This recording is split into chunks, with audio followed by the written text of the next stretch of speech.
Estamos estudiando el resumen de la historia de la Iglesia Antigua. Hemos dicho ya en este punto que la historia de la Iglesia Antigua abarca los siglos I al VI y podríamos a su vez subdividir ese periodo de 6 siglos en tres partes. El primer periodo de esos 3 es el de la expansión y es lo que sucede en el siglo I. El segundo periodo es el periodo de la supervivencia y abarca desde el año 100 hasta el año 313 de nuestra era. Durante el periodo de la supervivencia de la Iglesia, el cristianismo fue objeto de las más sangrientas persecuciones. A pesar de eso, la fe de los cristianos sobrevivió. Y no solamente sobrevivió, sino que se multiplicó, creció y por medio de sus líderes comenzó a formular las primeras respuestas a sus agresores, tanto políticos como teológicos. Al final, la Iglesia vendría a verse fortalecida y vencedora, ganándose el respeto y el reconocimiento del Imperio Romano. Eso es lo que llamamos el periodo de la supervivencia. Para conocer los detalles de este periodo vamos a dedicar 6 capítulos de el periodo de la supervivencia, que son del capítulo 5 al capítulo 10 de esta serie. Y aquí lo vemos en forma de diagrama. La historia de la Iglesia, siglos 1 al 6. Ya vimos el periodo de la expansión y vamos a ver el periodo de la supervivencia del capítulo 5 al capítulo 10. Comencemos entonces en el capítulo 5 a hablar de las persecuciones. Las persecuciones. En el año 100, la Iglesia ya había sido objeto de al menos 2 persecuciones imperiales. La que se sufrió por Nerón y la de Domiciano. La Iglesia comenzó a experimentar una escalada en las persecuciones a partir de esa fecha. Primero a nivel regional y finalmente a nivel imperial. Por causa de eso, no hubo mucho tiempo para la reflexión teológica, porque la prioridad, ¿cuál era? Sobrevivir. Sobrevivir, más que escribir. Pero el cristiano moderno se preguntará, ¿por qué perseguían a los cristianos? ¿Por qué los persiguieron tanto? A los cristianos de la primera etapa, no del primer siglo, pero de la primera etapa. Bueno, las razones fueron variadas. Vamos a conocer cuáles fueron las principales causas de la persecución cristiana. ¿Están listos? Muy bien. Podemos considerar las diferentes razones que fomentaron la persecución contra los cristianos desde entre 4 categorías. Hay razones políticas, económicas, sociales y religiosas. ¿Están listos? Vamos a conocer causas de las persecuciones. En primer lugar, las razones políticas. Los cristianos fueron acusados de ser traidores al gobierno.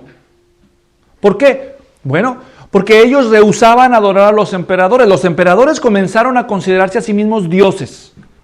Entonces esto generó un conflicto de conciencia para los cristianos, que reconocían que el Señor Jesucristo es el único Señor. Entonces los romanos veían esto no como una diferencia de religión, sino como una diferencia de lealtad. ¿Está claro? Segunda razón, las razones, las económicas. Los fabricantes de ídolos tenían una industria jugosa que era alimentada por todos los adoradores paganos. Pero la llegada de los cristianos y el gran número de convertidos al cristianismo trajo un perjuicio contra sus inversiones. Hechos capítulo 19 es un ejemplo de esto.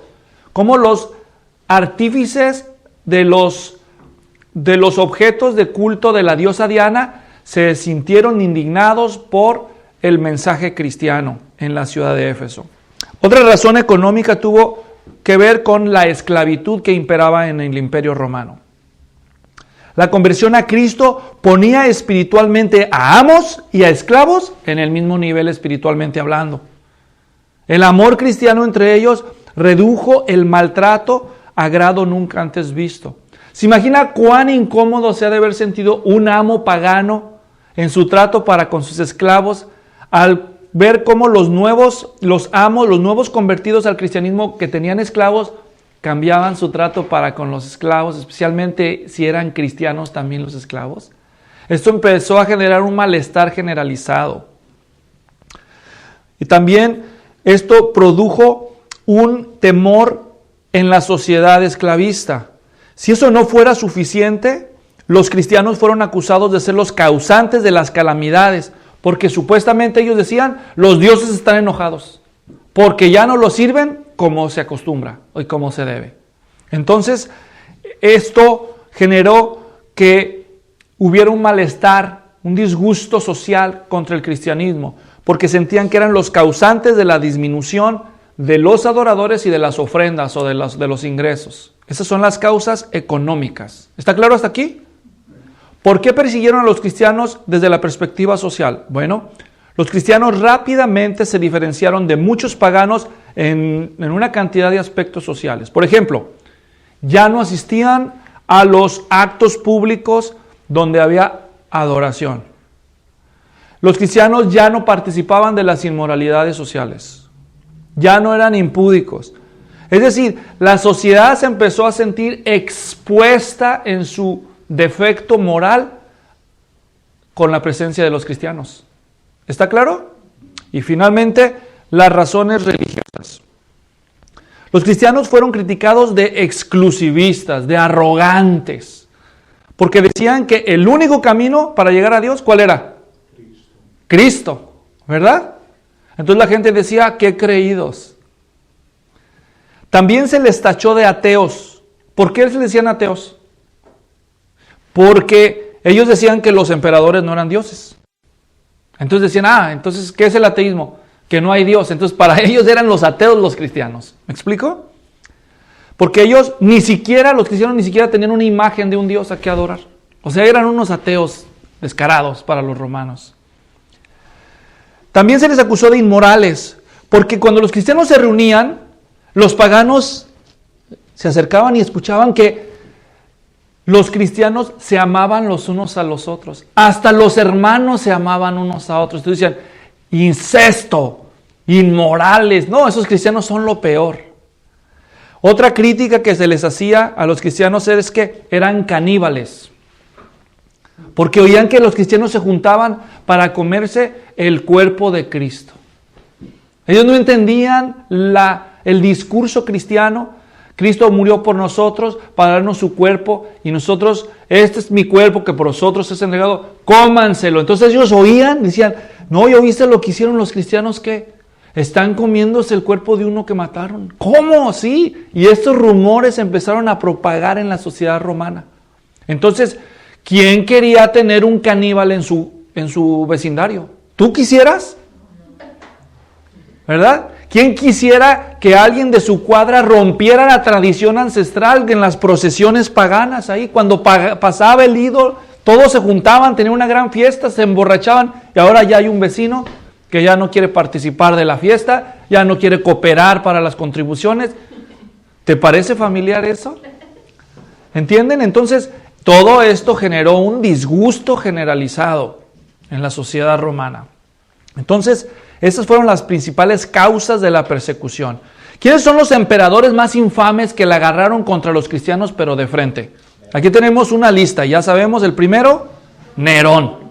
Y ahí tienen una foto por si no sabían más o menos cómo era él. Dicen los que han hecho estudios antropológicos que más o menos así se veía. Miren qué guapo estaba ese Nerón, ¿verdad?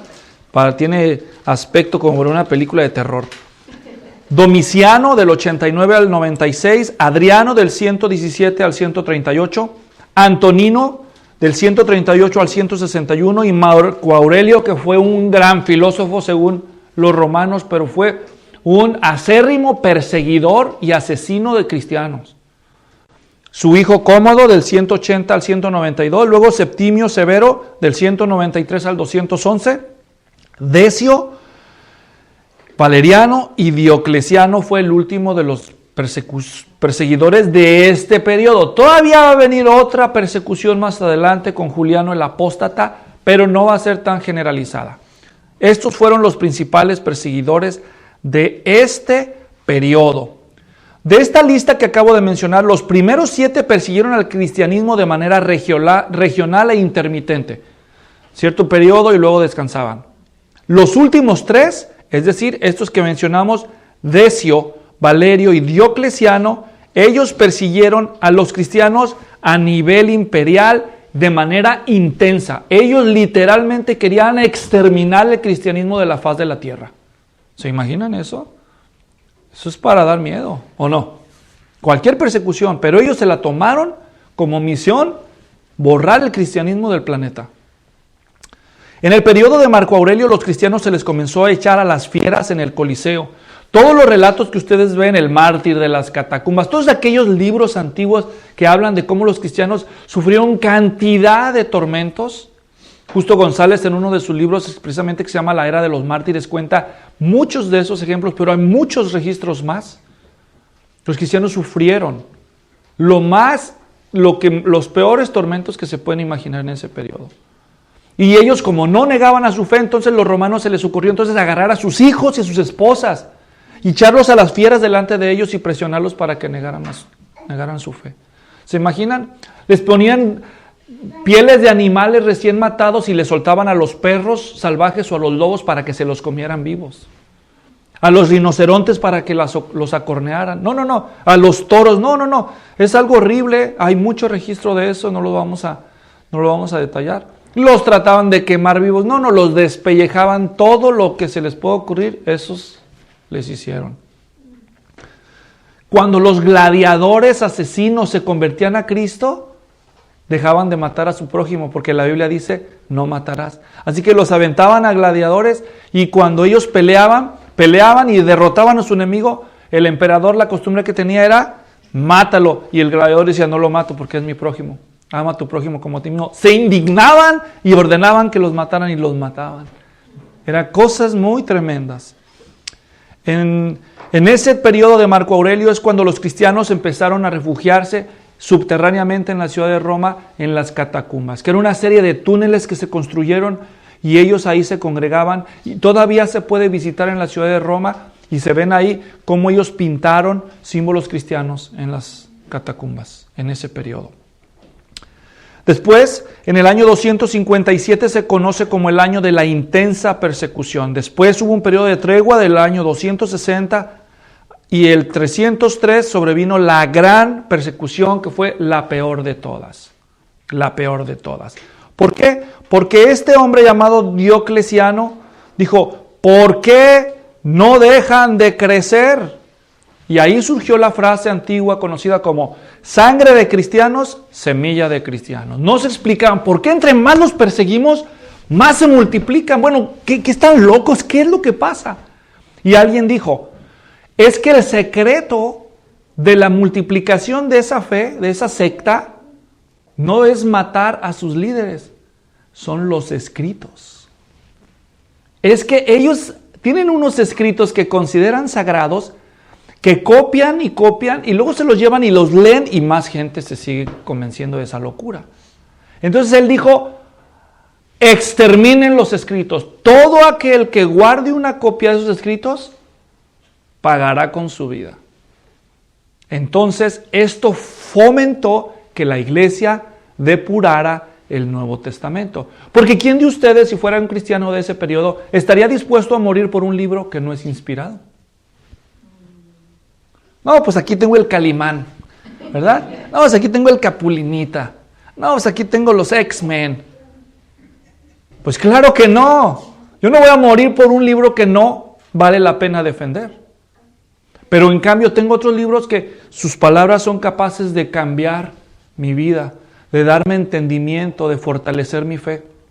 Así que, como todas las copias son a mano y es muy difícil conseguir una nueva, ¿qué tal si esta es la última?, pensaban ellos. No, pues mejor pierdo la vida. De todos modos tengo vida eterna, con tal de que otros conozcan la salvación. Y eso fortaleció la iglesia todavía más. ¿Entienden?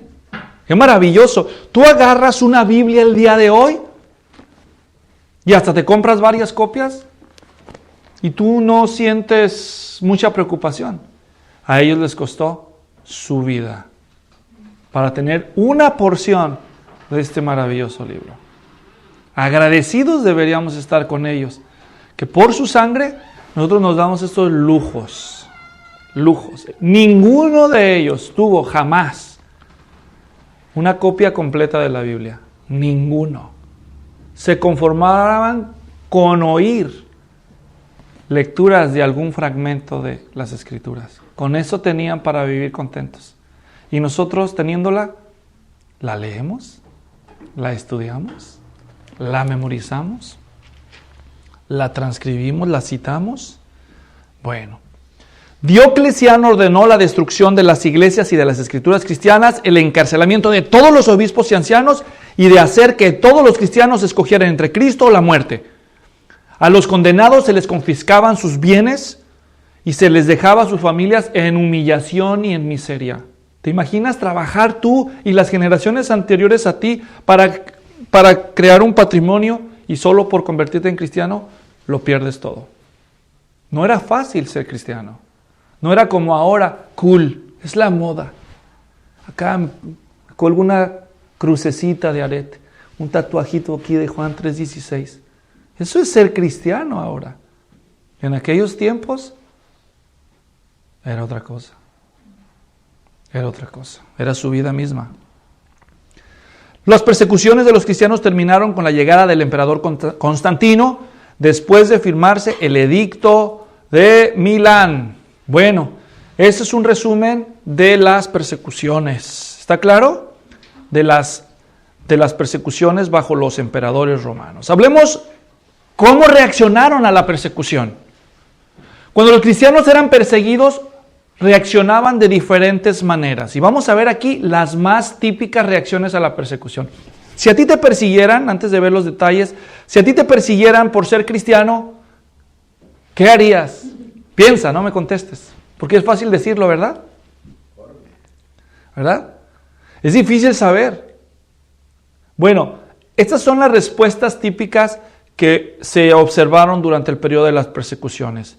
Y vale la pena conocerlas, porque quién sabe si en el futuro nos toca padecer una persecución. ¿Me voy a entender?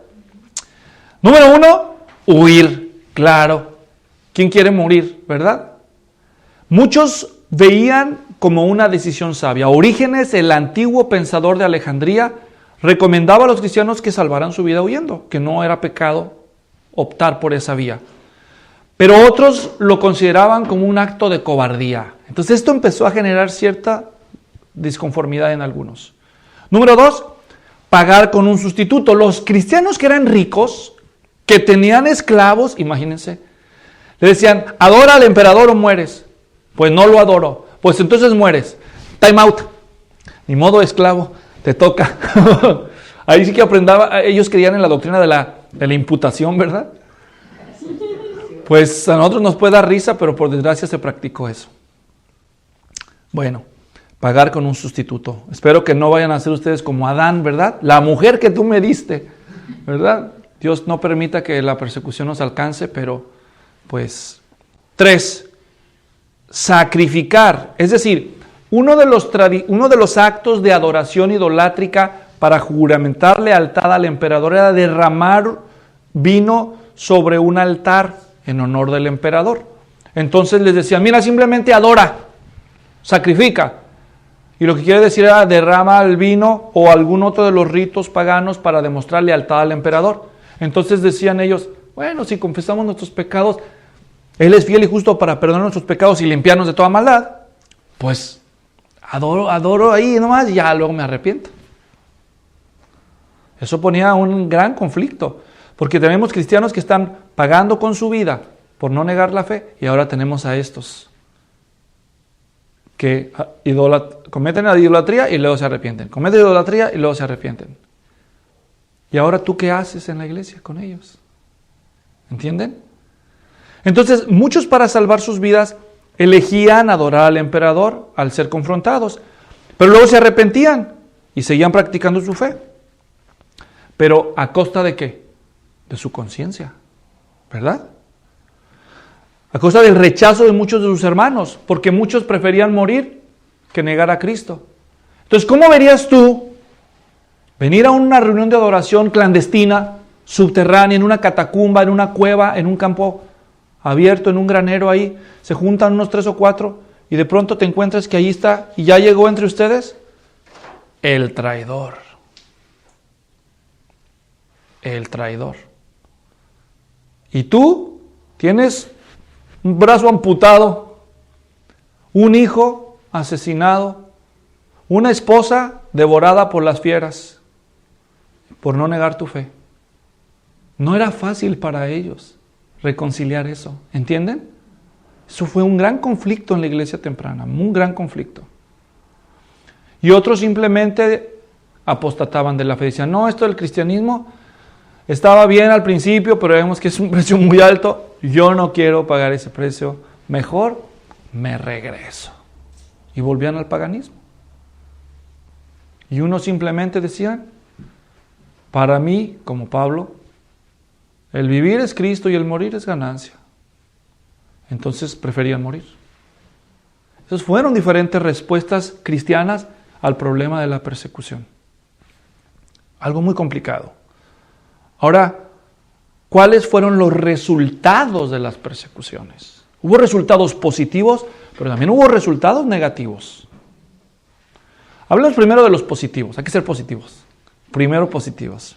Primero, la urgencia de definir el canon del Nuevo Testamento. Claro, ¿quién iba a querer morir por defender un libro que no es un libro inspirado por Dios? ¿Verdad? Nadie. Segundo, la purificación de la iglesia. ¿Quiénes eran los que iban a perseverar en la fe? Pues los fieles. Un ahí simpatizante, no comprometido, no iba a jugarse el riesgo ni el de su familia por una fe tan costosa, ¿verdad? Tercer resultado positivo, la propagación del cristianismo. Los cristianos que optaron huir, pues iban compartiendo su fe por donde quiera que llegaban, y esto hizo que más gente se convirtiera en cristiana. Además, el buen testimonio cristiano. Poco a poco y de manera semisilenciosa, el cristianismo se ganó el respeto de la sociedad romana. ¿Se imaginan el impacto que fue para muchos de esos espectadores de los coliseos romanos ver la gente morir cantando a este Jesucristo? Ellos también tenían hijos. Ver a los niños siendo devorados vivos por las fieras, por un oso, por un tigre, por un león. La gente está viendo eso. Por más duros que fueran, muchas de esas personas tenían sentimientos y decían, pero es que esto no es correcto. Esto empezó a generar un gran peso, una gran culpa de la conciencia social romana. Los cristianos eran personas íntegras. ¿Te imaginas hombres y mujeres romanos acostumbrados a las tranzas, a los robos, a los fraudes, y conocen a alguien que dice, oh, me dio cambio de más, aquí vengo a devolverle lo que me dio, oh, aquí le devuelvo? Dicen, pero ¿quiénes son estos? ¿Quién hace eso? Y ahora fueron denunciados y puestos bajo pena de muerte. Los cristianos eran abnegados. Cuando vino la peste a Roma, que mató miles de romanos, los romanos, ¿qué hicieron con los infectados? Los expulsaron, que se mueran solos. Los únicos que quisieron cuidar a los enfermos de la peste, ¿quién creen que fueron? Los cristianos. Y sabían que muchos de ellos iban a contagiar y morir. No les importó, porque su maestro les dijo, ama a tu prójimo como a ti mismo. Todo esto fue una balanza que empezó a llenarse y llenarse en la conciencia de los individuos no cristianos. Los cristianos preferían morir que negar su fe. Miles de incrédulos acabaron convirtiéndose al cristianismo, o al menos si no se convertían, cambiaban su actitud. Decían, no es cierto lo que dicen. Mira estas personas cómo son. Cambiaron su actitud, los vieron con buenos ojos. Fueron tantos los que murieron por dar testimonio. ¿Saben cómo se dice testimonio en griego? Martirio. Así se dice en griego. La palabra testimonio en el idioma griego es martirio, y la palabra testigo en griego es la palabra mártir. Fueron tantos los cristianos que murieron por su testimonio, que el término mártir cambió de significado. ¿Entienden? ¿Qué significa mártir hoy? ¿Muere por qué razón? Por su fe. ¿Me entienden? Fueron los cristianos los que produjeron ese cambio semántico.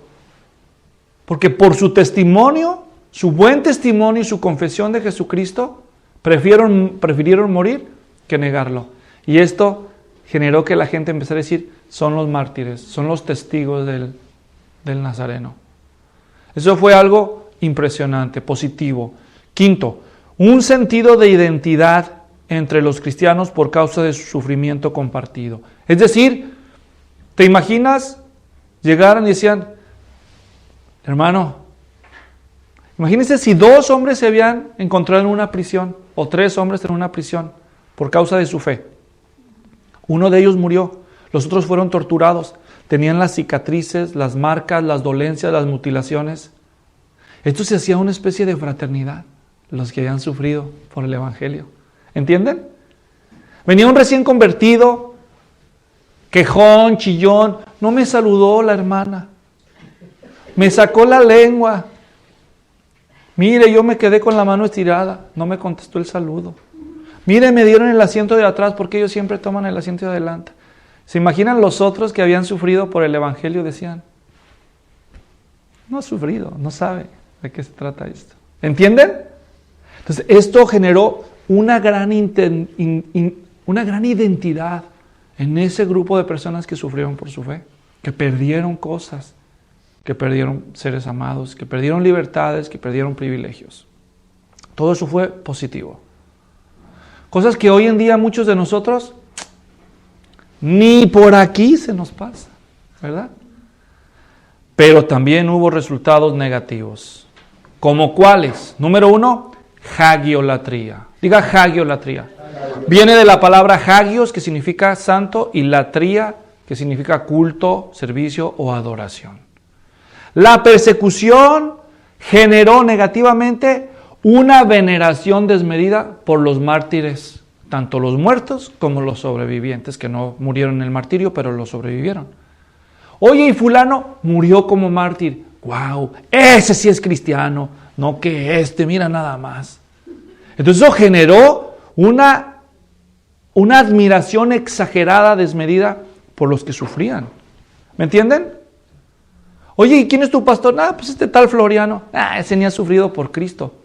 Pastorazo Ireneo, ese sí que fue pastorazo. Que no tiene una raspada ahí en la rodilla.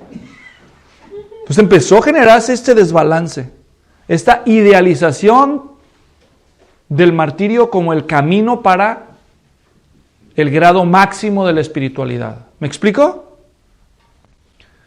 2, el donatismo. Y no es que comían donas o que daban donaciones, no. El donatismo obedece a Donato, el obispo de Cartago. La persecución produjo ese conflicto que mencioné anteriormente. Un conflicto interno en la iglesia. ¿Qué vamos a hacer con los que negaron la fe y luego se arrepienten? ¿Qué hacemos? ¿Qué haces tú? A ver, vamos que tú eres el pastor, el diácono, el hermano maduro, y ahora tienes aquí en tu reunión cristiana los que negaron a Cristo cuando vieron su vida correr peligro y los que estuvieron dispuestos a sufrir. ¿Qué haces con ellos? ¿Los aceptas a prueba? ¿Los rechazas? Bueno, en el norte de África había una ciudad que se llamaba Cartago. ¿Ok? Entonces, en esa ciudad, el obispo de la iglesia, el líder, Donato, él se opuso firmemente que se readmitieran a los que habían apostatado de su fe temporalmente. Él dijo, no, se la perdieron, son apóstatas y ya no hay. Pero hubo otros que dijeron, no, si hay que. Si Pedro, a ver, ¿qué hizo Pedro? No, pues sí, no, pues no. Pues entonces sí, pues entonces no. Y esto fue uno de los motivos de discusiones tempranos en la iglesia. A eso se le llama el donatismo, la resistencia a la readmisión de los que habían sacrificado por causa de la persecución. ¿Está claro? Entonces dijimos hagiolatría, donatismo. Tercer efecto negativo de las persecuciones, sinergismo. Diga sinergismo. De la palabra sin, griega, que significa junto o con, y ergon, que significa obras. Sinergismo. ¿Qué es el sinergismo? Bueno, es lo contrario de monergismo, de la palabra mono, que significa uno, y ergon, obra. La salvación es por la obra de uno, Jesucristo, o por la obra de Cristo y nuestra. ¿Me entienden? Entonces, La perspectiva apostólica neotestamentaria y la nuestra, que es también la evangélica moderna y la protestante, es que es por monergismo. La obra de Cristo es la que salva al pecador. Pero causa de los sufrimientos y de los martirios, los cristianos empezaron a decir, bueno, pues él tiene algo de mérito, hasta sufrió por Cristo, hasta murió por Cristo. Es más santo, ¿me entienden? Y la ignorancia espiritual, unido con el martirio, hizo que la idea de que la salvación depende de las obras, juntamente con la obra de Cristo, esto se generó como resultado también de las persecuciones. Y esto empezó a dar la idea de que, bueno, ¿quieres salvarte? ¿Qué puedes hacer? Morir como mártir. ¿Verdad? ¿Así para estar seguro que te vas a ir al cielo? Pues conviértete en mártir. ¿Me explico? Entonces los musulmanes modernos no son los únicos que creen que se van a ir al paraíso si mueren por su fe. Nomás que la diferencia es que los modernos islámicos no solo mueren por su fe, sino que de pasada matan. Se sacrifican para matar a otros. No, los cristianos no mataban. Solo se procuraban el martirio. Pero ya empezó a ser como un ideal, como un objetivo. ¿Dónde andan persiguiendo? ¿Me entienden? Hay que ir. Es que yo quiero salvarme, ya quiero estar seguro. Entonces esto se revirtió, ¿me entienden? De ser una victimización a ser un ideal, una meta en la vida. El ascetismo, otro resultado negativo de las persecuciones. ¿Qué es el ascetismo? La persecución reforzó la idea de que la voluntad de Dios es que los cristianos sufran. Hubo tanta persecución y tanto martirio que los cristianos empezaron a decir, no, pues de plano que hay que sufrir para ser salvo. Ponle que no nos vamos a martirizar, pero disfrutar las cosas de la vida ha de ser muy malo. ¿Me entienden? Entonces, ¿qué dijeron?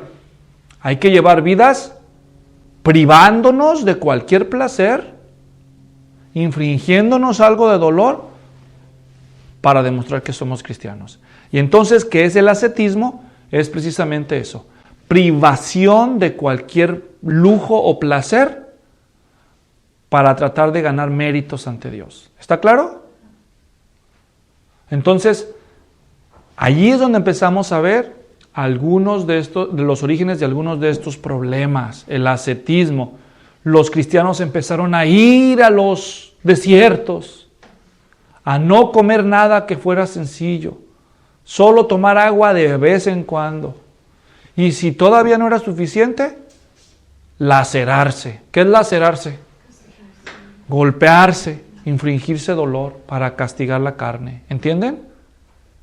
Como ya los dejaron de perseguir después del 313, ¿ahora qué hacemos? Pues nosotros mismos, hermanos. Yo le doy y usted me da. No, mejor cada quien, ¿verdad? Usted vaya para allá, yo me voy para acá. Y por último, el clericalismo. La persecución derivó en la popularidad de la idea de que la persona y el puesto de obispo era superior a todos los demás. Ha de haber sido un reto muy grande liderar las iglesias locales en el periodo de la persecución, ¿no creen? Simplemente estábamos hablando en este año, se vivió la pandemia del COVID. Aquí, no sé cuánto tiempo vaya a durar este video al aire, pero este año nos tocó vivir la pandemia del COVID. Y estábamos platicando aquí antes de iniciar la clase con uno de ustedes, cómo hubo iglesias que literalmente cerraron sus puertas. Difícil de entender para muchos de nosotros, pero hubo pastores con cientos de ovejas que dijeron, cada quien sálvese como pueda, busque su alimento espiritual, aquí se cierra la cosa y ahí nos vemos. Y eso que no estábamos siendo perseguidos, ¿me entienden? Entonces, haber sido un buen pastor en los tiempos de las persecuciones ha sido un gran reto y una gran evidencia de devoción y de piedad. Porque cuando empezaron las persecuciones, ¿sobre de quién iban primero? ¿Quién creen? A ver, ¿quién es aquí el mero mero? A ver, ¿quién es aquí el director, el líder o como lo quieran llamar? ¿Cómo se llama tú? No, pues el obispo. A ver, obispo significa supervisor. ¿Quién es el supervisor? ¿A quién es el que anda cuidando aquí este grupo cristiano? A ver, ¿Verdad? A correr. ¿Verdad? Entonces, como pueden ver, ellos se ganaron un gran respeto. Ahora, ya mataron al obispo, lo mataron en la persecución, lo agarraron. Bueno, ocupamos otro. ¿Algún voluntario? ¿Algún voluntario? No, pues estaba difícil.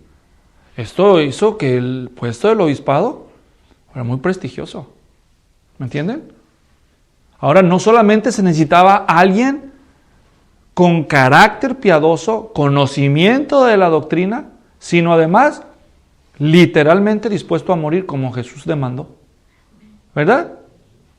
Así como diciendo, ay, ¿verdad? Pues, amén, hermano. Usted puede, varón. Usted puede, hermano. ¿No? Aunque sea una hermana ya. ¿Verdad? No, pues nadie quería, ¿verdad?